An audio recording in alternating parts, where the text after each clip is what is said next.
Good day, everyone. My name is Chona Chin. I am working as a university counselor from the Office of Counseling and Career Services, De La Salle University, Manila.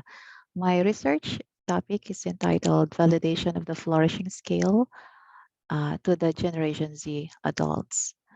Actually, the idea of flourishing or the concept of flourishing has been a favorite and most sought topic among the researchers in the past decades, and especially nowadays, given with the pandemic and the overwhelming challenges that we've been through. So allow me to share my slide.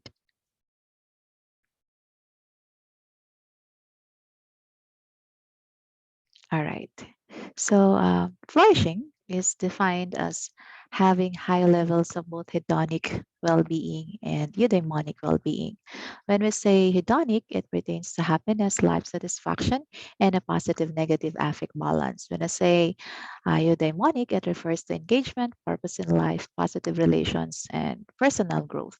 So when we say we are flourishing, we are resilient to life's challenges, and that we have an excellent mental and physical health compared to those who are not flourishing, according to some authors.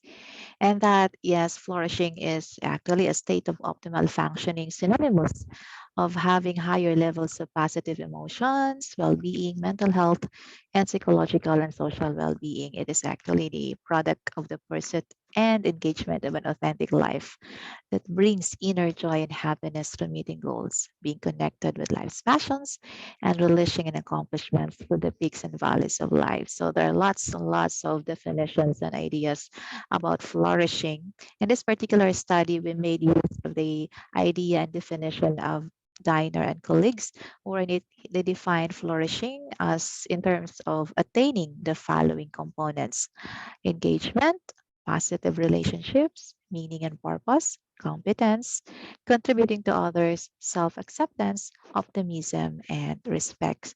So, it is actually the goal of the study to develop the measure, the tool, the flourishing scale developed by Diner and colleagues, because there is no record of the validation of the tool in the country. And that in order to address this gap, we have to evaluate the psychometric properties of the 8-item tool in the sample of the Generation Z adults in the country. So we have the following statement of the problems. Are the domains stated in Diner's flourishing scale empirically applicable in the local setting? Number two, is the instrument being validated through the use of the Gen Z adults showed as valid and reliable, and does it establish a good fit, meaning the model fits the data that we have? Why are we making use of the Gen Z as the sample in the study, actually, by the way? So Gen Z they're concluded as prone to experiencing isolation, loneliness, from the coronavirus, and that they're reported to be most likely to experience heightened difficulty in terms of making major life decisions. There are actually cases of mental health conditions, such as cases of depression and suicide, prior to the pandemic. And during the pandemic, it's also based on research that this particular group, they're at risk for developing mental health related conditions. Actually, the GMC comprise of the world's largest population, about 30% of them worldwide, and then 40% of the population of the Philippines comprise of the Gen Z. So the Gen Zs, they are the ones born between 1997 to 2012, and the ages of the Gen Z now, they're in between 10 to 25 years old. And as you can see, they're also the most sought population when it comes to the researchers' subject in the past researchers or even present researchers.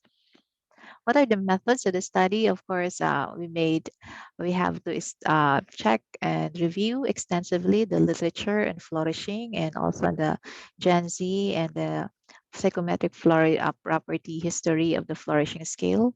And then we have to seek approval to the administration of the school of the or the university that we plan to get sample with. And then once we generate or have the sample, we make sure that they have to accomplish the informed consent form. So in the study, we were able to gather 452 participants. 65.3 of them are female and 34.7 are male. So most of the participants are females.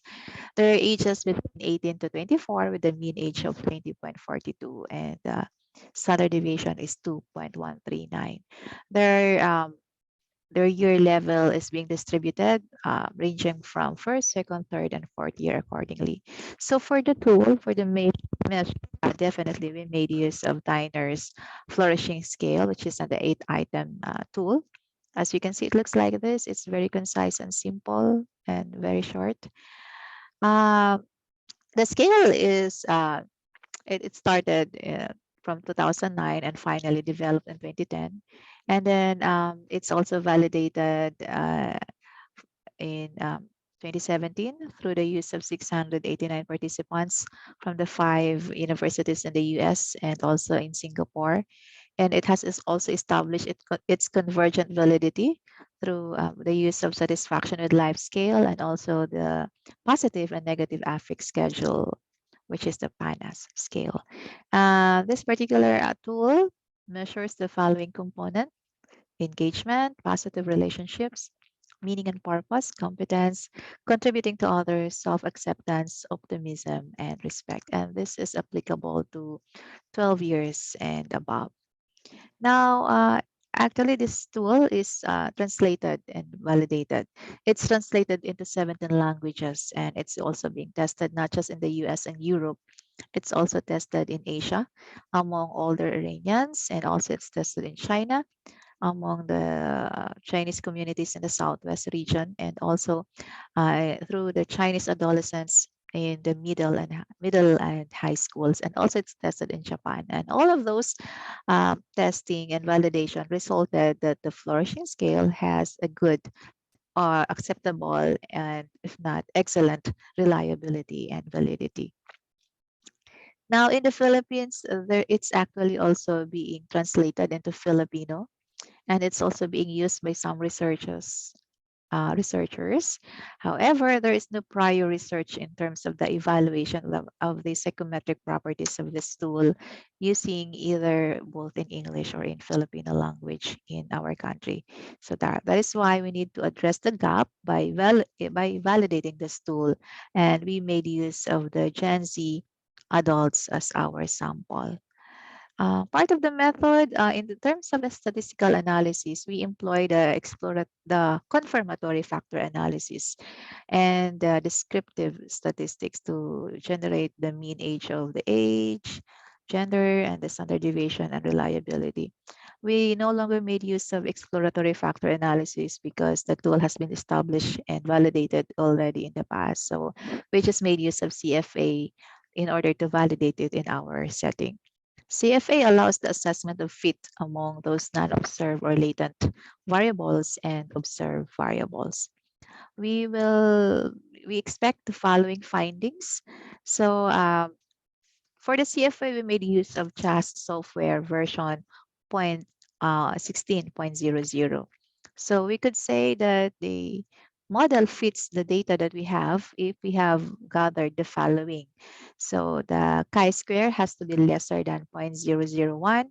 The CFI, TLI, GFI has to be greater than 0.90. The RMCA and the SRMR has to be lesser than 0.060, and that all of the factor loadings in each of the items, 8 items, they should be greater than 0.4. And the Cronbach alpha for the internal consistency should be 0.70. Sorry for the typo error. It should be 0.70. All right. So let's take a look at the results of the CFA running. As you can see in the 8 items here, we are looking for factor loadings, which is they should be uh, greater than 0.4. So as you can see, all of the items from 1 to 8, the factor loading in the estimate here is way greater than 0.4. In fact, the highest that we have is 0.835 and the lowest is 0.636. So we could say that the items are really accepted and excellent because it's way greater than 0.4, our baseline. Now, in order to check and see if the tool is has a goodness of fit, and the model fits the data that we have. So during the first run, uh, we have established good fit in terms of the chi-square. And then because chi-square has to be lesser than 0.001, that's okay. And then the CFI, TLI, and GFI, they have to be greater than 0.90. So during the first run with no items covaried, we gathered good results already. And also the SRMR, we have no problems with that one. It is we should get lesser than 0.060, so SRMR is good. However, we have issues with RMCA because it's greater than 0.060, so we have to do something. We have to do some covariances in order to improve our RMCA. So what we do is that we run again uh, the second time with items being covaried. So in order to improve the value of RMCA, so we can do the residual covariances of the items. It can be utilized during the second CFA running as long as it fell in the same category or a same factor. So as you can see in the table 2 further in the right side with items covaried, all of the components improve from chi-square, CFI, DLI, GFI, SRMR. But actually what we want to improve on is the RMCA. So the RMCA has improved from 0.090. It's now lesser than 0.065. That's good already because according to some researches, RMCA that is lesser than 0.05, it means it's good fit. But RMCA that's lesser than 0.05 to 0.08, it means it's reasonable fit. So meaning to say, we could still conclude that the RMCA here has reasonable fit based on some um, criteria established by statisticians and researchers. All right, so because of that result, we've come up with the following findings. So the findings of the study provided a clear evidence that the flourishing scale, which is the 8-item tool developed by Diner and colleagues, is a reliable and valid measure, and that it can help researchers in assessing the flourishing level of our Generation Z adults.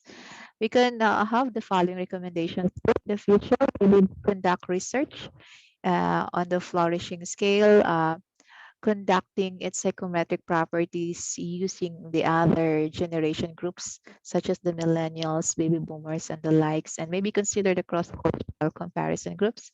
And then we could also consider validating the tool using the Filipino translation of the scale, not just the English, and that we can investigate the use of the tool in assessing the effectiveness or as a measure of training outcomes in school-based social, emotional, and skills training or interventions program. So that's the end of my presentation. I hope that through the validation of the flourishing scale, many researchers could utilize this tool and make this tool as one of the valuable component in terms of the outcome, having a good outcome in the research.